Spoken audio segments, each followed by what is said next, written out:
Welcome to End User Input for the weekend of the 4th of April. Hold on. Fuck, what? You already synced? Yeah. Okay. Yeah. Sorry to have you start over again. You asked if everyone was ready, and I was trying. I've got to open the links first so we have them, but that's fine. You don't care. Okay, never mind. Go do what you'll do. You know what? I'm leaving that in now. No, you're not. Yes, I am. God damn it. You have no choice. I'm the editor. You know what, man? That does not give you, like... You are not the sole arbiter of my fate. Screw you, okay? The editor is the sole arbiter of the fate of the podcast. Oh, fucker. That is true. That's the power of editing. I am the god of this podcast. It's like, yeah, you know what? I mean, I guess you do have godlike powers, because you could, like, turn me into a unicorn or something. I mean, in post, you can do magic, Yes. you know? Phenomenal cosmic powers. Anyways, carry on. Itty-bitty living space. Anyway, so...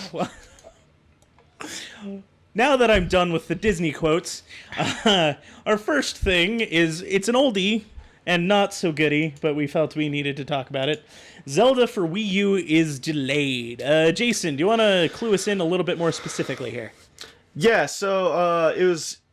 I can't pronounce his name very well, but Eiji Aonuma apologized for the delay, stating that he wanted to create the ultimate Zelda game, and basically he needed more time to do that. So they've delayed it. They haven't really said when it will be launching. That it's just not going to be in 2015 anymore. And personally, I'm actually really happy to hear that.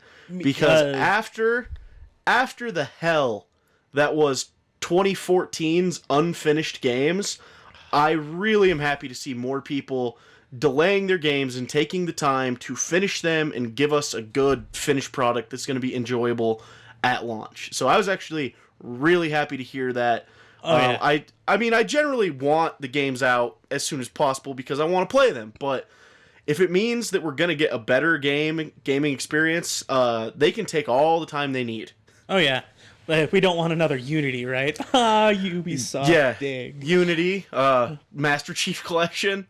What else was broken? But I heard Master Chief Collection still doesn't work. No, it's fixed now. It's completely fixed. There's a couple of fixed? There's some people who are still bitching that it's not fixed, and I think it's mostly those people's networks, because I'm just fine. I've been playing game after game on Master Chief Collection, and it works fine. It's on dedicated servers every match now, so they fixed it. Finally, it took way longer than it should have, but it's fixed. Yeah, no, I'll take this opportunity to fillet Jim Sterling a little bit more, because... Like, he said pretty much the exact same as you, and I agree with it. Like, I get more excited when a game is delayed now than when they're like, it's coming out this time. Because I know they recognize that it's not done and that they want to have it done.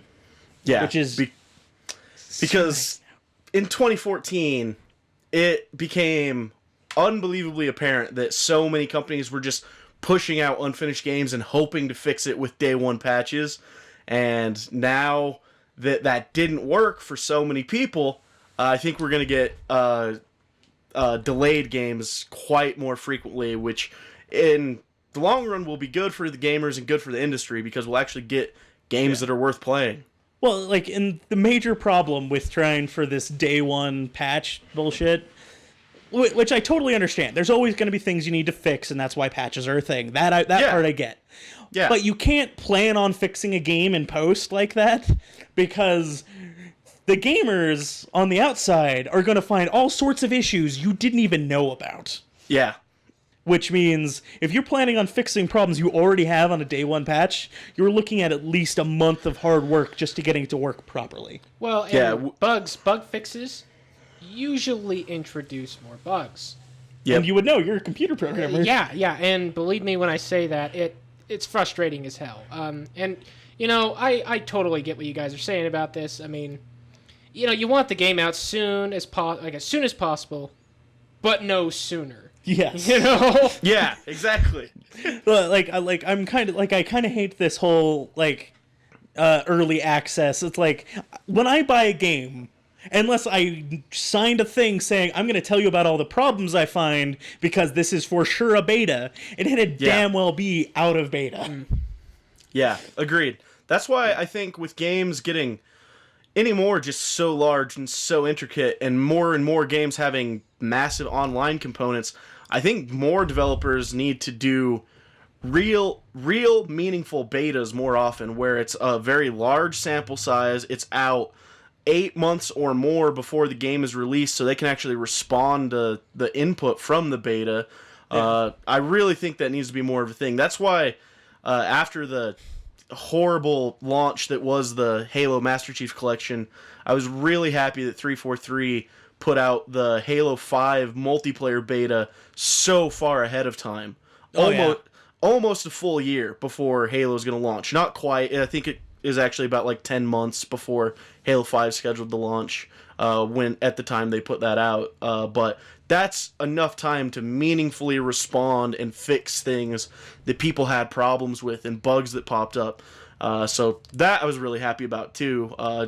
Betas need to be more of a thing, because they kind of have been on console games here and there, but they've mostly stuck to PC side. It's mostly still a PC thing. Well, and I would say, and this is a problem in the industry anyway, but I think it's part of the problem that's leading to like the unfinished games, is their QA departments are made out of first year game design students usually, who want to break into the industry.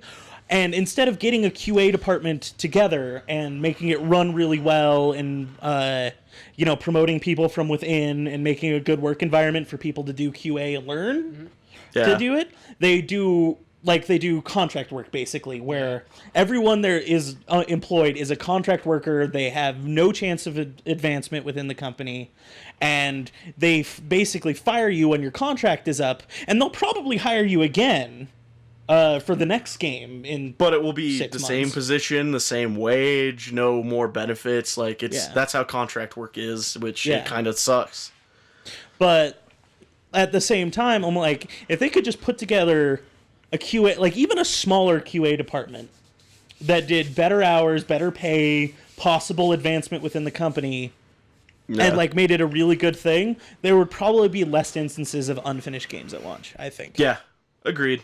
Well, yeah, and that is a big problem that I didn't think about. I mean, now, Yeah, now it's obvious. Yeah. Just having, because that's the thing. A good debugger, like someone who, like, that's their thing, is finding bugs in a program, fixing things, they're worth their weight in gold. I mean, any development team will tell you that. Yeah. The thing... if you can do it, find a Markiplier, because he can break games with the best of them. Yeah. I don't know. Okay, so when you say like 8 months before launch, they should have that long after they've got a game pretty much finished. They'll do a beta for like that much time. I mean, when you think about a lot of these like game factories, like EA has become, or Activision, which Activision is ironically getting better, because like on Call of Duty, they finally allowed a 3-year dev cycle for their games, whereas now they've got the 3 companies, so they actually get 3 years to develop a game, which is, in my opinion, about the minimum a game should get. Yeah, because before now they were just on a 2-year dev cycle for every Call of Duty, because they needed to push one out every year for who knows why, and to print money. Who knows why? Well, for money. Yeah. Shut up. Basically print money. That's why. It starts with an M and rhymes with honey. Rhymes with honey, I think. Honey, there you go. That's a good one. Okay. But so now it's like they're still doing a Call of Duty every year, but there's 3 different companies making them, so each Call of Duty is different from the other ones because it's made by different people. But it's also giving them the time and space they need to really hone and finish the game they want to make now. Yeah. Even though it is, big corporate blah, but still. But now that they get 3 years, we might actually see some innovation in Call of Duty, which is really, in my opinion, one of the things that it's been horribly lacking. Yeah. The other would be any sort of meaningful multiplayer balance, but the fans like it, so that's probably never going to change. Like, to be completely honest, not the one that just came out, but this one that'll probably come out in November, Treyarch's new one. Yeah. I'm actually looking forward to what they do, because Treyarch, as far as Call of Duty goes anyway, has been the most like different, most innovative of the Call Yeah. of Duty makers. But Like they within used to their- be the shitty Call of Duty maker. Infinity Ward was the good one, and Treyarch was the shitty one, and then that really changed. Yeah. Well, like the shitty thing is they were the shitty Call of Duty maker because, yeah, like, just because they were doing different things for those first That's- 3 games. They were trying That's new shit. partially true. Yeah. So, like, I for one, honestly, I liked the Black Ops games. They were really good. They were really fun. I didn't play much of the multiplayer, but I could tell from the single player that it was something I would enjoy if I sat down and did it. Yeah, the multiplayer in the first Black Ops was pretty fun. Like I said, I'm not a Call of Duty player, but I played a lot of Black Ops just because everybody was playing it at that point in time, and so I was like, well, I want to play with my friends, so I'll play it. Yeah, And exactly. it was pretty fun. I got pretty good at it, so it was. See, that was Modern Warfare 2 for me, but yeah, I digress. Like, either way, we're happy Zelda is delayed. Because- I'm happy more games are starting to be delayed because it's been Zelda and there's been a few others. I can't remember off the top of my head, but several games have been announced to be delayed. Yeah, and I think it was after actually the whole Unity thing. Yeah, I think it was actually they were supposed to release this past December and they got pushed to like February. So that was actually a really good thing to see after all of the games launching that were broken. Yeah. So I'm happy. there was- I'm happy more developers are doing that and actually giving us good finished games. Yeah. Well, and I don't think it's ever been the developers that are no. pushing stuff out the door before it's finished. It's always the publishers. Yeah. It's the publishers pushing them. It's like, well, we got to have something out. We said it's going to be out at this time. We need to sell it. It's like it's not finished. It's like, well, you're going to put it out anyways. Yeah, That is what it's always been. Which the is publishers. like, and the major problem with that, like, just, you know, having made a small game, though it may be, like, you give yourself time and a half to finish a game, it usually takes double time. Yeah. Like, to actually finish a product. And I think publishers fell into that trap of assuming that the developers were going to be able to do it in just regular time instead of, and then ended up needing time and a half. Well, okay, and where do they get? Like, you got to think about where they're getting these time estimates from. And when we think, oh, we're so glad games are being delayed. No, it's not that they're being delayed. It's that they're being developed in the amount of time it actually takes to develop a full game. Yeah. You know, Honestly, the thing that I would like the most, having people actually push their games back and delay them is good. I would like the most if people would just stop announcing release dates until their game was finished, completely finished, and they're like, it'll be out in a month. And then they'll have a month marketing thing, and then the game will be out. I wish that would happen. Or hell, even 6 months. Like, something, I don't know. Like, but I would because usually like it's if 6 they months would. isn't. I would like Yeah. if they would stop announcing release dates like a year and a half ahead of time, because there's no way that's going to be accurate. Oh yeah, like my personal favorite is E3, because they always do it at E3. Is the worst one where you're gonna get that is where they're like, our game is coming spring 2015, and we're like, it's summer 2014. Yeah. Yeah. And this is the first we've ever heard of this game. I get why they do announcements at those big expos and stuff like that, because you have essentially a captive audience of people that are like they're card carrying game type people. Yeah. You know, whether they're developer in the industry or they're consumers, they're there because they like your shit or shit like your shit. Yeah. Anyways, Shit like your shit. okay, so I completely forgot what I was gonna say. You got me thinking. The captive audience. Oh, okay, yeah. So I don't understand, like, you got to do this cost benefit analysis here, because yes, you get a lot of exposure doing your release announcements at these times, but then you have to deal with this lag time. I mean, like you said, 6 months. Well, 6 months is a long time to keep advertising like interest. I mean, 1 month, like Jason was saying, I think that sounds like because you release it and get everyone excited, and then literally, like 3 weeks later, 4 weeks later, it's out. Yeah. Yeah. Well, what some game companies have done before though is they've announced a game at E3. They don't announce a release date. They just show like an awesome trailer and gameplay footage, and everybody's like, "Holy shit, that game looks amazing!" And then that game company takes that game underground. You hear nothing about it for Which is how you should do it. Yeah. Yeah, for like a year. and then it pops up again at the next E3, and it's new stuff, and it's like, hey, look what we've done so far, and then it goes away again, and then like the month before it's gonna be released, they announce, hey, this game's done, here's really cool trailer again, it's gonna be out in 1 month, and then that way you have like spikes of interest, and people are like, oh, that looks really good, oh, holy shit, that looks even better, oh my god, it's coming out, oh my god, I can't believe it. Like, that's the way that it works really well. Yeah. Back when a 4-year dev cycle was common and accepted. That's why I still love Blizzard and some of those companies, because they're just like, it'll be done when it's done. If it takes 10 years, it takes 10 years. I would say I like Valve for that, but Valve has kind of foregone that for, we're just not going to release any more games. Yeah, ever. Valve just doesn't make games anymore. They They're in the business of delivering games now. Yeah, they don't make games anymore. They make money. Yes.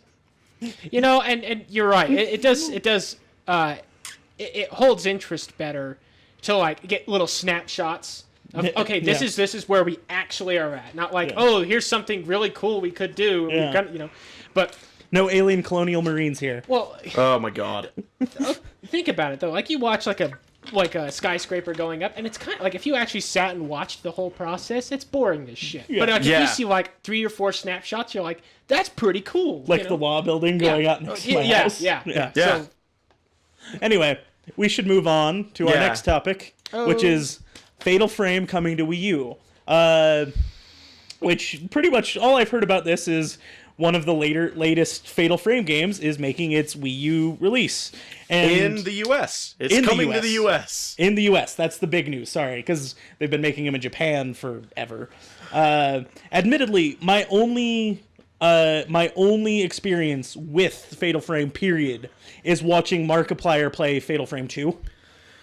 He did that a few months ago. That is literally my only experience with this game at all. But it seems really interesting, especially with how the Wii U works, where the pad can work as a secondary screen. Yeah.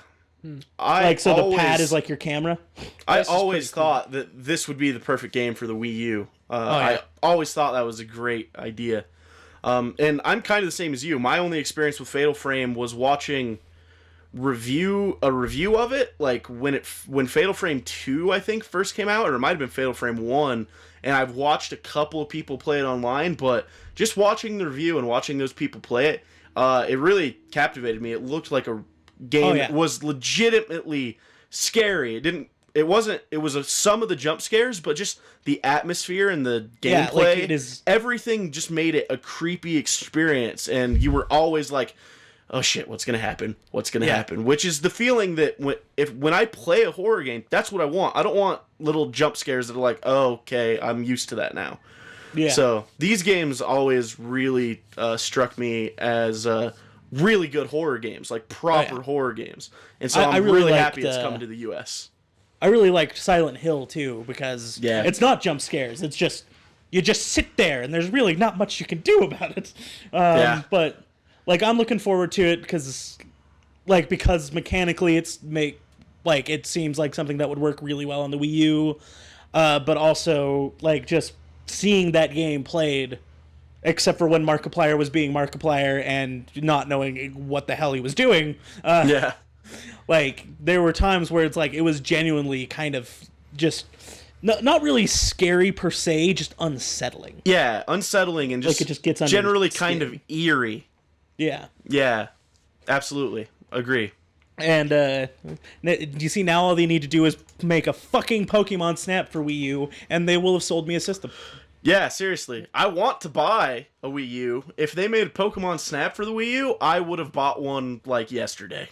Yeah. Okay, and for those of us who don't know... Which means you. Pokemon Snap is an N64 game where it's an on-rails shooter where your whole task is to take pictures of Pokemon. Oh, okay. And it was fucking amazing! It was. I played all the way through it a few months ago, and I still love every second of that game. I might show it to you after the podcast. I've had to go back and play it on emulator because my 64 doesn't work anymore, and I don't want to pay like $800 for a new 64 from the people that are selling it. So I had to go back and play Pokemon Snap on emulator not too long ago. It doesn't work completely properly, but it was enough to satisfy my nostalgia. Yeah. I'm. If I can afford it for Christmas, you're getting an N64, dude, because that's just sad. Yeah. Like, I'll find a used one somewhere. I don't have any of my games anymore either, though. Oh. When my 64 broke, I just sold my games, and now I'm really sad. Yeah, no, like that shit's like collector's item, dude. You keep that. Yeah. I've got a shelf of PS1 and older games now. Yeah, I was a lot stupider back then. Yeah. A lot more stupid. I don't know. Maybe I'm still really stupid.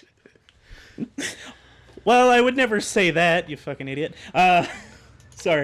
Say that, but I'd say that. Yeah. Speaking of idiots, AT&T is filing an injunction against a Kansas town for their fiber network plans. Justin, you want to fill us in on that a little more? you want me to fill you in on that shit? I was the one telling you it was vague what they were doing. Okay. Oh, I know. But Okay, all right. So go. the basic gist is like overall climate.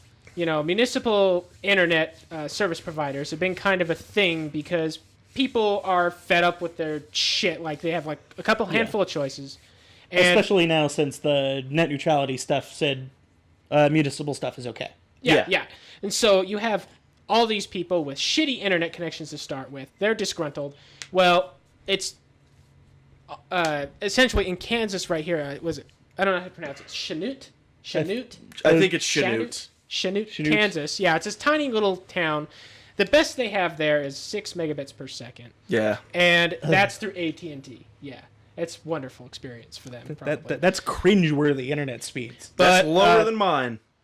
Yeah, so they're going to have a municipal service. I can't remember what it's. The Kansas Corporation Commission. Yeah. Yeah, the KCC is going to planning to provide them with a 1 gigabit per second connection, which is great. Yeah.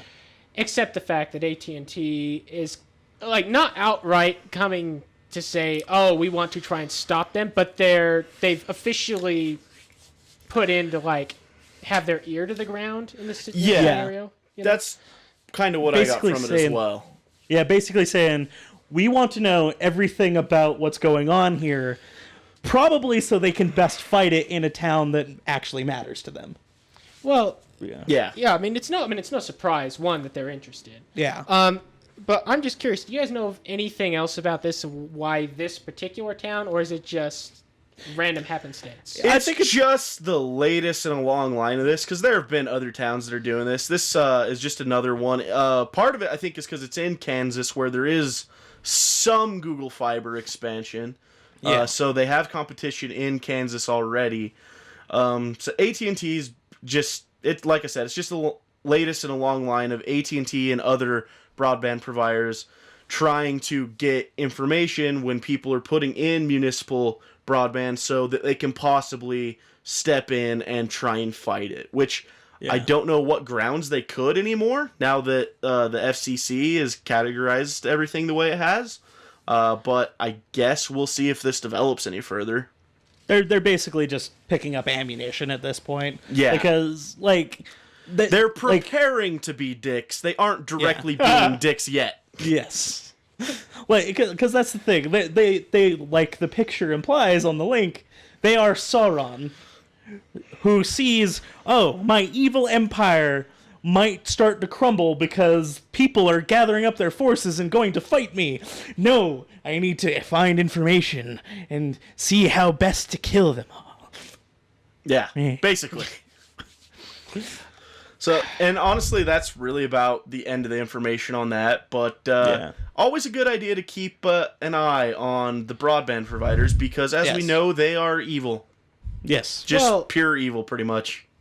And I guess, like, you were saying earlier, you don't know what their argument would be for that. I mean, I don't know legally if they would have grounds for anything, but I mean, you can kind of see how you don't want municipal internet service providers being directly competing with private ones because they would naturally have more leeway. Well, yeah, because they're not a separate entity. I mean, it's basically because it's government municipal internet is essentially a government service being provided. So ideally, it would be nice to have a private company providing it, but right now you kind of need the municipal internets to happen, so the private companies start offering decent service. That's really the main reason why these are awesome. Because I would prefer to get my internet from a private company. But right now, all the private companies are just shit. They don't offer anything good, and they charge like way too much for it. Yeah, exactly. Like in this particular state, like it's basically the reason the government has to do it is because smaller private companies can no longer afford to compete with these guys. Like they have, like the big guys have all of the money and all of the resources for saying, "No, fuck you." Yeah, and that might start to change now that broadband is classified as Title II. So small companies have the same access to conduit and utility lines now, so they don't have to fight for that. So that might start to change, but the towns. But, like, if the towns lay their own fiber network, then they can rent it to smaller companies. Yeah, they can. Yeah. So it's just like municipal internet can pave the way for private companies doing the same thing. That's kind of what they did with the Utopia network there in northern Utah. It didn't work out as well, but it was basically the government put in the fiber lines, and then they gave them to companies to run and provide gigabit service. Yeah. And then it kind of ended up sucking, so in certain parts, Google came and took it over and turned it into Google Fiber. Like Salt Lake now. Yeah. Anyway. Well, okay, it just comes down to, like, the basic spirit of the system that's supposed to be in place here in this country is people are supposed to be able to start an enterprise and reap the benefits from it. Yeah. And that's the end of it. But the thing is then you have, when we also have rules in place to stop people from stepping on other people's ability to pursue their own business, to succeed themselves. Well, when you have someone that has succeeded to such a degree where they can actively stomp out other people, that's a problem. But then you have someone that you have a group that does that, AT&T, for example, here, and then you have a municipal competitor. Yeah. That it's like they might say it's unfair competition because it's not someone that they can attack the same way. I don't know. Yeah. Well, but at least I see what you're saying. Yeah. Like the main problem with like that that's kind good of because I don't thought process actually is that the way they're currently built, it's like, you have all of these big internet companies that all provide internet and are theoretically competition, but they never actually are directly competing in any given area. You can find emails and different communications between all of the major broadband providers that openly show that they have colluded to not compete with each other, which is monopolistic and behavior, and against the law. Yeah, it's anti-competitive behavior, which you're not really allowed to do, but so far nobody in the government has seen fit to take them up on like monopoly and collusion charges, but I bet you mostly because it's expensive, and they view the ISPs as like good tax revenue. Yeah, one, it's because it is expensive to try people for that and like go after them. Two, it's because a lot of the people in the government get a lot of campaign contributions from those same companies. Yeah, for running their stuff. Yeah. Okay. Justin, did you have one? Well, okay, so they haven't even sold the bonds yet to get the funds. To do this. Yeah. No. Okay, so that's what they're waiting on right now. Yeah. And if they can, then it's instantly like, essentially AT&T is privy to all the information that comes in during the time that they're doing that. That's what this injunction allows AT&T. Yeah. Does that clear it up? I'm good now. I just wanted to move on to something less depressing than evil corporations. In fact, quite the opposite, actually. Good Old Games launches a new reclamation service, is what I'm calling it. But basically, they're wanting to set up a system where if you have a CD key from a game you bought on disc, however, God knows when you still bought PC games on disc, 20 years ago, like you input that CD key into Good Old Games, and they give you that game for free. Yeah, they give you their copy, the DRM free copy they have of that game for free. Yeah, which is amazing to the point where I'm like, why has they not done this before? Especially where it's like PS4, Xbox One, and Wii U are only backwards compatible insofar as like the games they put up on their services for you to buy again. So Yeah, wait a but minute. they sell them for cheaper. I don't care if I own it already. I shouldn't have to pay anything. No, okay, no, there is. I am okay with the fact that they do have you pay a little bit because there is actual work involved in porting stuff. Importing it over. Yeah, I mean, that, Good Old Games, the reason I like what they're doing is because they have taken that, and that is explicitly their service. That is, you are paying for this. Now, something you just said made my ears perk up a little. You can't see because I have headphones on. Yeah. But you said they give you the game for free. So I'm wondering, they must, to make money on this deal, are they have a deal with the publishers of these games? Because some of them are abandonware. So, I mean, I don't understand where they're getting their... Most of the, like, it's basically... Okay, here's the logic here for that I'm catching. Because Good Old Games it's DRM free, but you still have to get it from Good Old Games. Right. Like, that's where you have to go to get all of the shit they provide. So basically, it's entrenching you in their platform, so you'll come back to them for other things. So, okay, so this is just their first fix, then. Yeah. I don't think that's sustainable for them, because when this takes off, which... Yeah.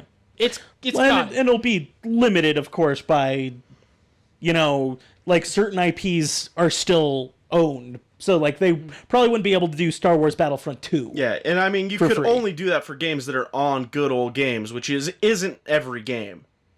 Oh, no. Star Wars Battlefront 2, I do believe, is on Good Old Games now. Oh, that is a good old game. Yeah. I played the shit out of that So, game. like, there's a million. million Star Wars. I'm just saying, like, they probably couldn't do it with Star Wars games because Star Wars is owned by Disney.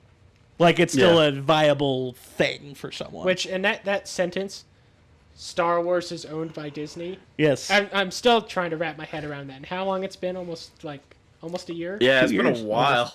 Almost 2, yeah. God. Anyways, okay, so, but you say, okay, so that's to get you in their platform, but... It basically speaking, like, because... Admittedly, there's a lot of games you can only get through Good Old Games now because they're the only ones who put the work in to get it working on modern platforms.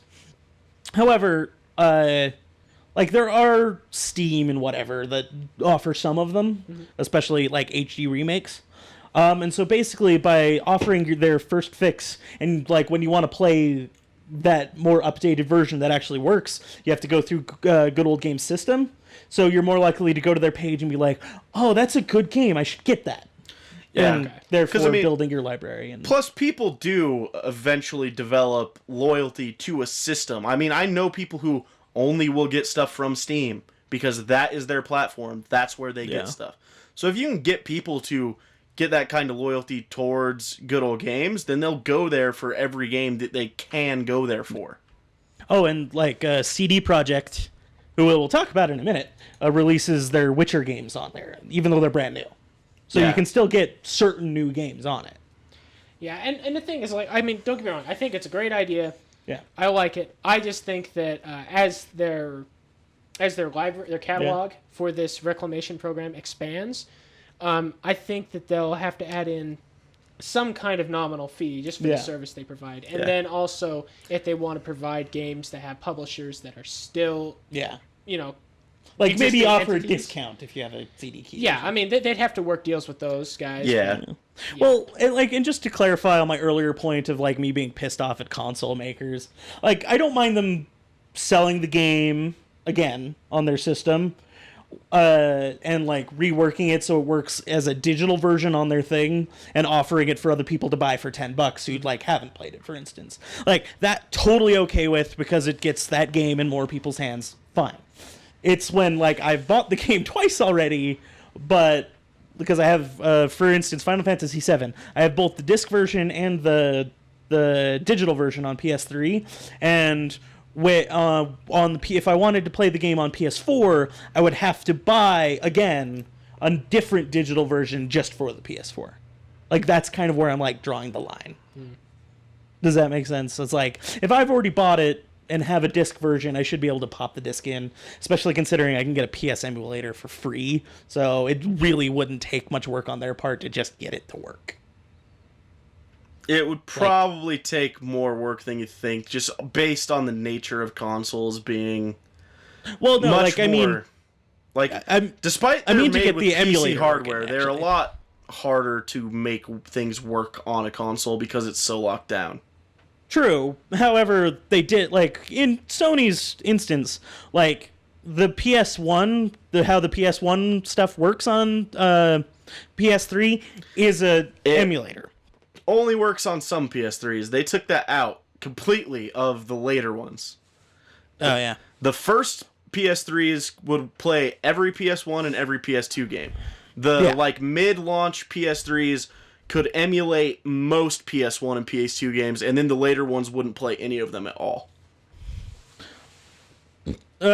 Based on my experience, it was like you could play PS1 games in all of them, but it was PS2 games that didn't work from the first ones on. No, you can play PS2 on some of the later run ones. I have a later run one, and I play PS2 games on it. Oh, weird. It just PS2 games don't work at all, man. It emulates it just like it does PS1. It's just it's harder, Well, so it is limited to some games. Yeah. Well, like my main point is it's been 15 years since the PS1. Like there's emulators that are so stable for like a relatively unstable system of a PC that have been around for 10 years that work just fine. Like I feel like it wouldn't be so terribly difficult to maybe just spend a month and be like, okay, this is our job. This 1 month is to make an emulator that runs most PS1 games off the disc on our PS4. Yeah, well, and but the thing is, like Jason was saying, it's a little bit more involved in that. I mean, yeah, there is quite a lot of work importing stuff, even to like because these systems, although it's still a PS4 or it's still a PlayStation, they're completely different underneath. They're different architectures. Yeah. They're different parts. Like everything is well, different. like arguably though. It actually should theoretically be easier on a console because they have control of what's in it. Well, and that's what I was just going to mention, was Good Old Games, as far as I know, does PC games. Yeah. But there is a distinct lack of a separate secular service that does the same thing Good Old Games does for consoles, just because, I think, because they're so much more locked down to because Sony has, like, all powerful say over PlayStation, and Microsoft has all say over...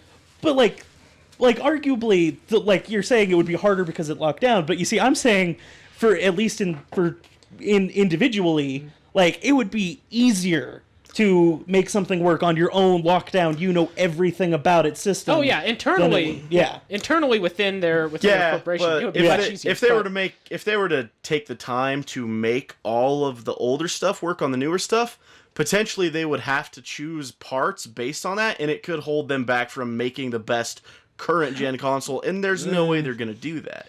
Well, no, like I mean, like they already have their parts set up, so they just need to make it work on that part set. Yeah, but in some cases you can't. Like there are certain games that you can't emulate on PCs anymore just because the parts are so different. Yeah. Like that just happens over time sometimes. Yeah. Well, and it's like, I really wanted to play MechWarrior 2. Like, every time I tried to get that running, could never get it to run because just the actual way that we render graphics now is fundamentally different. Yeah. Stuff like so that it just does build up. You can't pull it off. Well, no, and like honestly, all of that in my mind is an even bigger argument for why they should be trying to make these systems. Why would they though? They're not going to get that many people to play them. Like most people no. go to the newest games. That is their market. They care about selling their games. They don't care if people can play their old games because they're not going to make money off that. Their job is to make money. Could, but that's just the thing. Even a little, but like I don't know, like just like it you're right. It doesn't make all that much financial sense to like, oh, they're only worried about the new games. Blah, we'll just worry about those. But like at the same time, it doesn't make any sense to not be able like to not. It doesn't make any sense to do either. Honestly, it's for the most part, people who want to play their old games are gonna keep their old consoles, or they're gonna emulate it on a PC. So Sony already has almost no reason to go back and make the other ones work, because the people who want to play them already have them. But older consoles eventually break, and you know you're not always gonna have your PS2 at hand to just pull out. Plus the fact that then buy the new digital version. But okay, like no, that's my point. Like, and then there's the argument of like, it's always good to have people entrenched in your system, like we were saying for good old games. Like, if you can say, oh, your whole old library works on this, that's instant entrenchment. Yeah, but here's the problem. Yeah. The longer you are a publisher, the longer you've been creating works, the more inertia you have, because trying to get I'll have all old games work. Yeah. You know how much work that is now? Do you imagine how bad that's going to be 20 years from now when there's 20 extra years of games on top of the years of games we have now? Like they can't do that forever. That's not sustainable.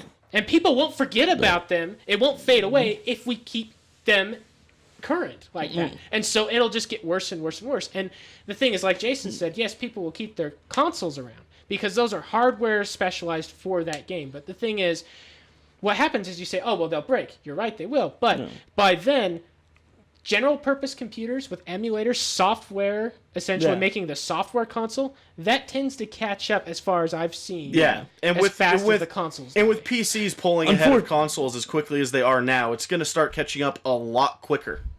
But you see, that runs into a separate problem of the hardware itself. Like, for instance, I have a PS2 emulator. It still only works on about 60% of games with any sort of actually works.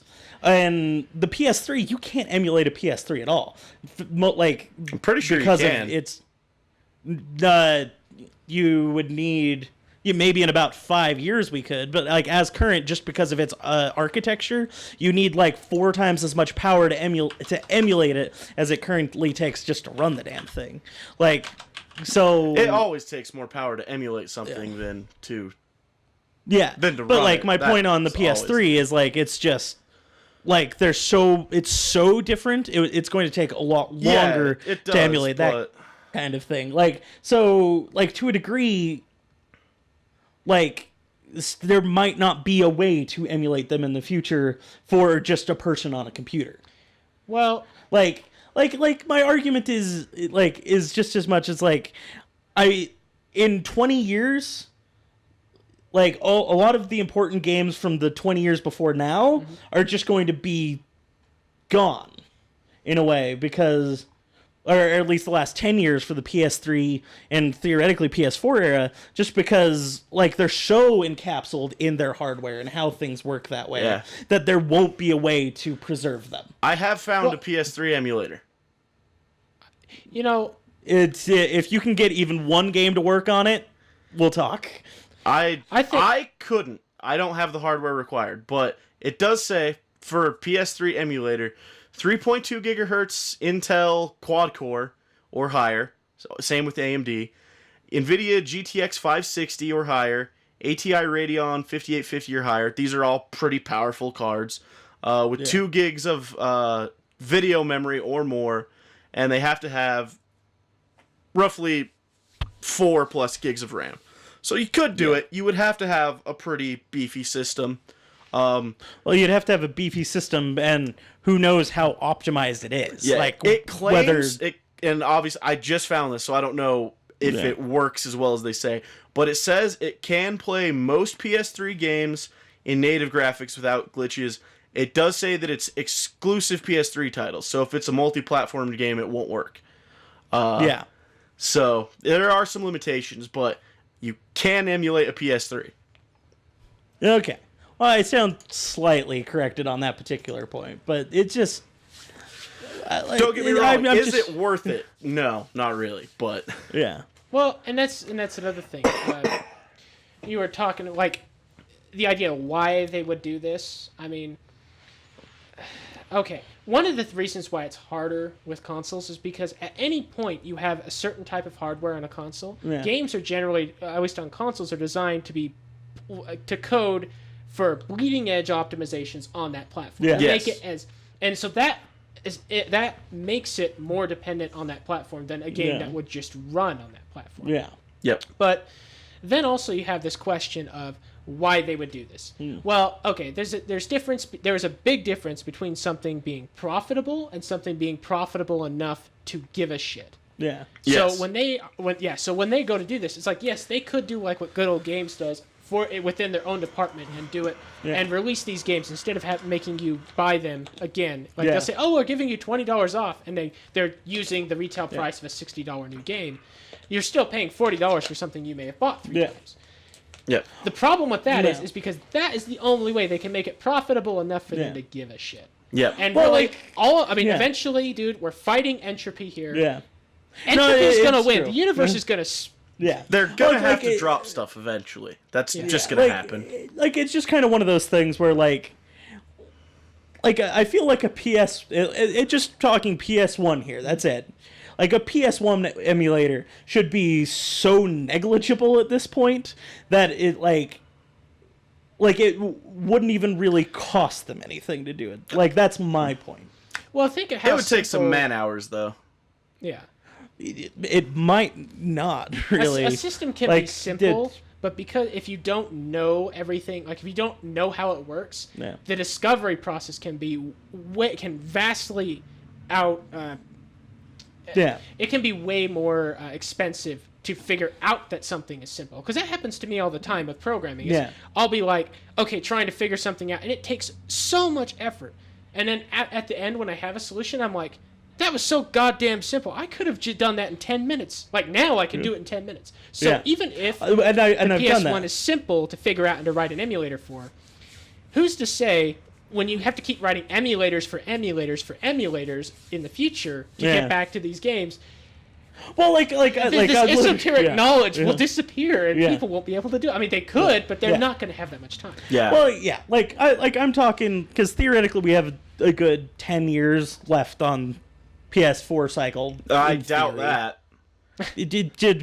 Shush you. Just be contrary now. No, Yes. I'm just Stick to your guns. I won't Like, at the I very- won't turn I this think- into a huge discussion, but I'm Well, fairly because we haven't already. Yeah, I'm fairly certain the Xbox One and PS4 generation is not going to last as long as the PS3 and Xbox 360 generation because only they're lasted 6 already years. so far behind PC. There's no way they're going to stretch it to 8 or 9 years this time. No, they're going to they're have not to do behind a PC. 5 or 6 year cycle. Now you see, They are PCs now. That's their. But the only they- thing they is see, that like, weaker no, PCs now, than what's however- out there. So however, because of two things: optimization, first off, it makes a and difference, the fact, but it doesn't make that much of a difference. and the fact that majority of gamers now are on consoles, it kind of renders your point moot because there's they a can huge swing back to make- PC gaming, though, man. Like there's Oh, a God. massive Okay. swing No, back no, to no, it. no. Both but of that's you, the thing. stop. No, We're not having this discussion. It will last too long. there's been a swing back, but that swing back is still not putting the majority back into PC. As long as the majority is consoles, these consoles will rule. I think this is the last console, don't get me wrong, but I don't think that swing will happen until the end, until there really is this PC that's $400 is really just that much better than my PS4. Yeah, Like, that's when it'll die. I think that's going to happen a lot sooner than you think. I don't think the public is going to realize that for probably about 10 years. That's the main thing.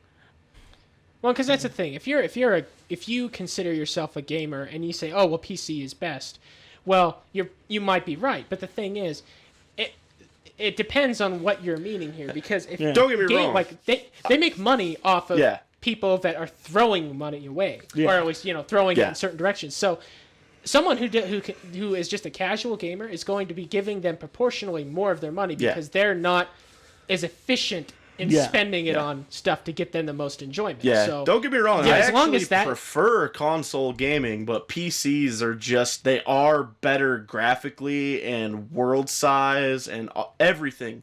They're able to do it better than consoles can. Even though I prefer gaming on a console, the PC is the better platform. Yes. And people are going to realize that more and more as PCs pull farther and farther ahead of the consoles. And then, of course, there's the idea of why do we need local stuff at all? Yeah. Eventually, cloud stuff. But honestly, my biggest argument against that is literally the fact that most of the companies throwing money at it only care about consoles, so that's where you're going to get more titles. Like, less and less titles are coming to PC right now. And if they do, they're late and don't work because no one cares about them except for the people on PC. So, I think that will lend a lot of... Until the industry itself starts investing more in PC, I don't think there's going to be that much swing back into PC, is my main thing. However, moving on to more happy times, Witcher 3 is apparently really fucking big. Which is awesome. Because I read this report and it makes it sound like Wind Waker in that you can go to different islands, but the islands are also really big, instead of tiny. Yeah, it's like Wind Waker was. a whole world, and then you go to another island, and it's a whole world, and then you go to another island, and it's another world. And that's besides the big ass world you were on to begin with. Yeah. I love CD Projekt. They're my favorite because all their shit is DRM free. Yeah.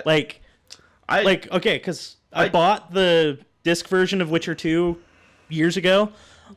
Eventually they just got sick of it, and when I put in the disc, it gives me a link to GOG and says, go download it there. It's easier. Yeah. That's really cool. Yeah, they seem like a really cool company. I don't think I've ever played any CD Projekt Red game, but I don't know how they did this, but I have never been so much on board a hype train for a series I've never played than I am for Witcher 3. I'm unbelievably excited for it. Never played a single game in the series. Can't wait till it's out. They're really great. They really are. It I remember you playing it years ago, and it was very pretty. I played it a couple months ago. Well, but I wasn't there. Yeah. It looks really pretty from what I remember. Yeah. And this one screenshot at the head of this one story looks very very pretty. Yeah. Yeah, as well. the in-game stuff is beautiful. I love the worlds. I love the stories that are told in Witcher. My only problem I have with this game is, with the games as a whole, is that all of the characters are assholes to one degree or another. And most of them are assholes to the point where I hate them. They're Really? just... Yes. Even your main character, Geralt. Even if you play him total, the best guy you can be in that game, he's still kind of an asshole. So it's like the real world. Yeah, except for with swords and... So it's just better than the real world. No, I would still argue that it's worse, even though I love it, but it's just... You it's like to hard visit. It's a describe. wonderful place to visit. Kind of like Florida. Florida's not even a good place to visit. No offense to anybody if you're in Florida, but your state is terrible. Yes. Well, I heard certain places with theme parks are fun. Yeah, but you go inside of a theme park, you are no longer in. It's like a sovereign territory. Yeah. It's like you are in the Walt Disney Land or whatever the hell. You're not in Florida. You are in the theme park. But you have to go through Florida to get there, Yes. so it's kind of like it's a doing harrowing Florida. journey with a mediocre ending. Yeah, okay, but there's a difference between, I don't know, flying over the Atlantic Ocean and swimming in the Atlantic Ocean. Okay? It's true. It's true. Sharks and If you were shit. dropped in the middle of it, would you die? Yeah. You know what, man? It's been so long since I've been swimming. I'd probably drop like a stone. I need to get on that If I shit. was if I was dropped in the middle of Florida, pretty convinced I'd die. because the people there are horrible. No, I've you heard would be stories. hit. Some old person would hit you with their car That in a too. matter of minutes. It's probably like that game Frogger, just because it's just, oh shit, there's old people and they're driving. Yeah. No, it's like the game Frogger, except for you're on the sidewalk the whole time. Oh god. And it still doesn't We're matter. terrible people. So Yeah, okay. Back I'm okay to with that. it says 200 hours to complete. First of all, that's ridiculously long. It's like 10 Yeah. times longer than. And I'm sure they mean complete everything. Yeah, Okay, yeah, I'm and sure that's what I that's was just all gonna the ask. side quests. Yeah. Yeah, so that's like rehashing, because like in Dark Souls, it's a long game, but you go over the same areas over and over and over. Not And that's counting the still times you die. Yeah, that's still only 40-hour game, give or take. With all Okay, that. Yeah. so I mean, it's Count it. still a big ass game. Yeah. That's what you're saying. So Yeah. how do you think they do that? I mean, because Well, Lots of side quests, would've- lots of Yes. travel time, as most massive No, games have I a ton meant- of travel time. yeah. I meant just the actual world design, like Oh. not counting the shit you at the actual game content. Okay, there's two ways. Lots and lots and lots of relatively small areas, or a few really big areas, is kind of... Which Witcher does both, so... yeah, like... if it's anything like Skyrim, you'll probably be doing the same quest over and over again, but for different people with different outcomes. Yeah. Skyrim did that a Like- lot, and I never really cared. It was always still fun. Yeah. Like, Skyrim was always just fun, but Skyrim's also different. Like, I would imagine you'll end up, oh, go kill those monsters there in that cave, eh? This one's a Canadian. Yeah, I was just gonna Canadian? say. What the fuck? Yes. Got a Canadian. And you'll just be like, all right. Because Geralt is really gruff, and then you'll slice a few heads off of some neckers, which is a monster in that game. And The Necker. yeah. That's funny. They don't have necks. It's kind of interesting. I They're- kind of guessed it was something with the necks. Yeah. But go on. Yeah. So you slice a few heads off of some neckers. You bring back their balls, which is an actual thing you can collect, and Oh, and yay. just give them to them. Yes. Okay. That's it. Wasn't necker balls, but there's something you could collect testicles. Yeah, 'cause I was like, you were very excited about that. Necker And- balls. Yes, necker balls. Good And then the Canadian goes, "Hey, you see, now that I'm trying, I can't do it." Yeah, don't worry about it. We get. yeah, it's we like, get it. You're Canadian. Yes. We get it. And he says, "Hey, I see you brought the necker balls. Thanks, man." And then the next guy in line goes, "Hey, go kill me some andregas," which are spiders. And you go and chop them up and do some poison glands and that a lot. Okay, I don't understand. In a lot of these games, especially like these RPG type games or ones with these big expansive worlds, they like to rename things. I'm just Well, wondering, andregas are different. They're not spiders, but they're kind of spiders. but the thing is, it's like, okay, so the English language is still there because we can read and hear what they're saying. I don't understand. It's like, do they have too much time on their hands? Like, oh, hey, we're going to spend all of our time thinking up different names for the shit that already has names because It's supposed to don't- we're- resemble like Old English, I think, because Yeah. a lot of stuff we have names for now, different names back in the day. Yeah. yeah, but I'm just saying, if you're making a game, why spend the extra effort? You Because could they're just say- Swedish. It's called and world weird. building. Swedish. I think they're where's CD Projekt Red from? I forget. I don't know. Do you know?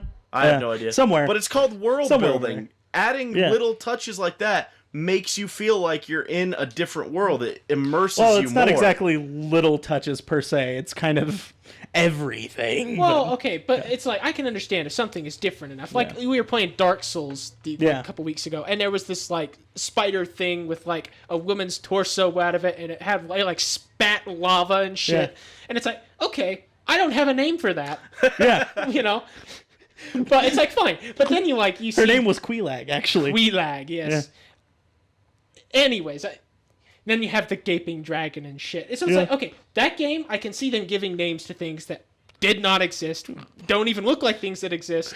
Okay. Yeah. But if it's clearly a spider, even a big spider, A spider's a spider's a spider. I mean, there is, like you said, there's world building, and then there's just like wasting our goddamn time. Yeah, but see, if I was playing a game and they were like, it's a spider or giant spider, that seems lazy to me, and that does take me out of the experience. I'm like, oh, okay, I'll go kill my 30th giant spider. That just seems lazy to me. I hate when people do that. As opposed to my 30th Andrega. Yeah, Yeah, no, it's weird how little it more takes. exciting. Yeah. Just with the name I'll give you change, that. it's legitimately more exciting. Yeah, and just to let you two know, you might understand this slightly less, but the combat is Thanks. basically Arkham Asylum, Okay. which is very quick No, I've seen Arkham Asylum. yeah, like multi-person battle, except for like the main thing is because you're a witcher and you hunt monsters, you have two swords. Steel is effective against humans, silver is effective against everything else. Silver and like meteorites, like non-common metal. Okay. So like iridium probably Yeah. or something. Okay. Like you use, like I want to say my final Witcher sword for Witcher 2 was a really nice blue meteorite sword. But couldn't you just stab? I mean, a human being, like you stab humans with anything, and they don't really take that very well. Both will hurt the other, but it does less damage. Okay. Yeah. So it's like, yeah, you could still stab the shit out of a human with your silver sword. It would just take longer because silver's a softer metal, I assume. Okay. I don't know. I still. That's a bit Jeez. weird. Yeah. Anywho, okay. Yeah. Anyways, But like, do you have anything but else? the monsters generally. Well, I would like to mention that Bloodborne is fucking awesome. Bloodborne. Yeah. I'm not gonna lie. I've spent a few hours on that game. I'm on the second boss. I forgot his name all of a sudden.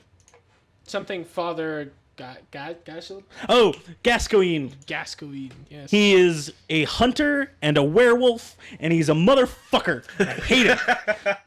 That about sounds like the Bloodborne experience.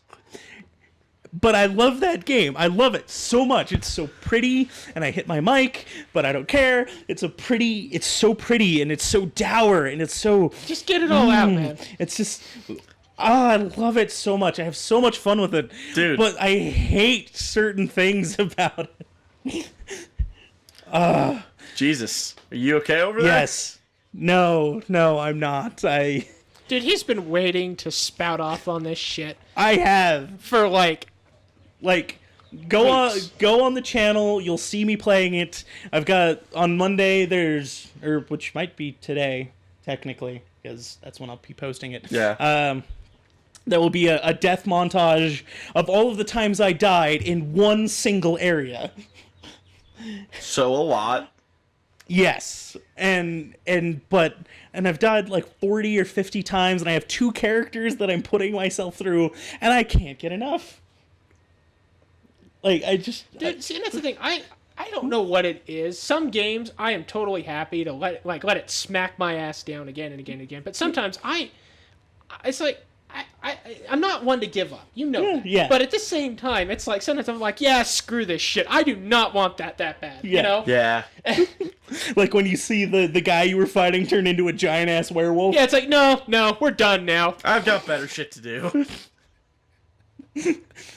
Like, that's the thing. Like, normally, I don't like games that are too difficult. I really generally don't. Like, I'm obsessed with From Software's games. I love them so much.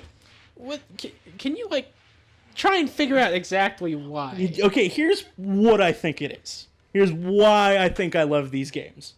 Because you're going to die a lot, and they are supremely difficult, but it never makes me feel like it's something I can't overcome.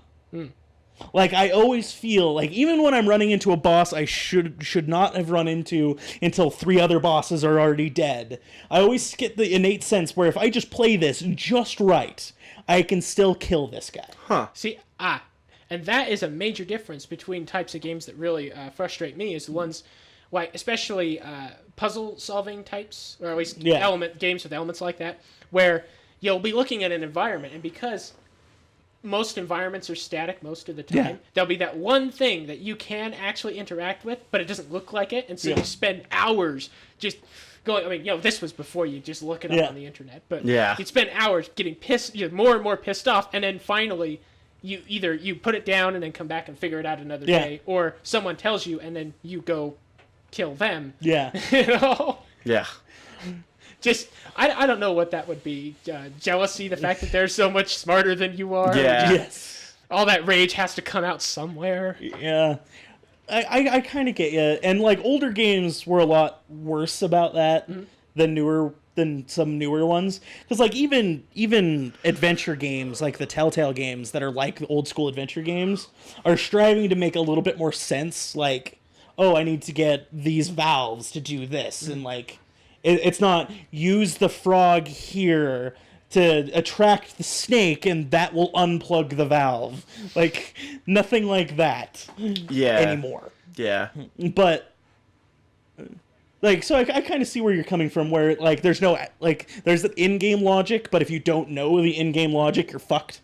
Yeah. Yeah. But yeah, because I mean, if I got to play in Bloodborne, I'd probably like it well enough, But it's just, I'm so glad you're happy for it, because it's you were excited, and just to see that you actually the game didn't let you down, that's nice. Yeah. Yeah. Even though I'm 5 hours in, only on the second boss.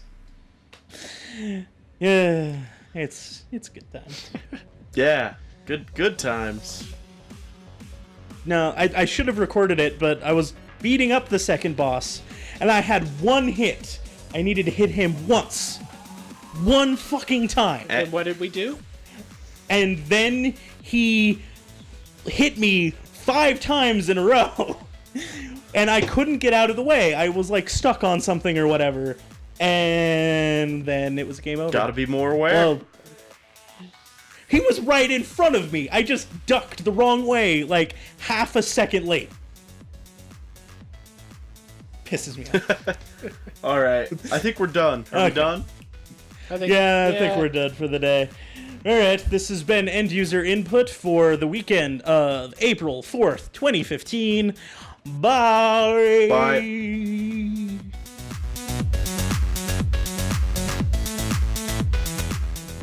Thanks for listening to this week's End User Input podcast. Don't forget to subscribe, like, and favorite, and leave a comment below. Feel free to follow us on Twitter at the links provided below. Also follow the links to relevant content. See you next week!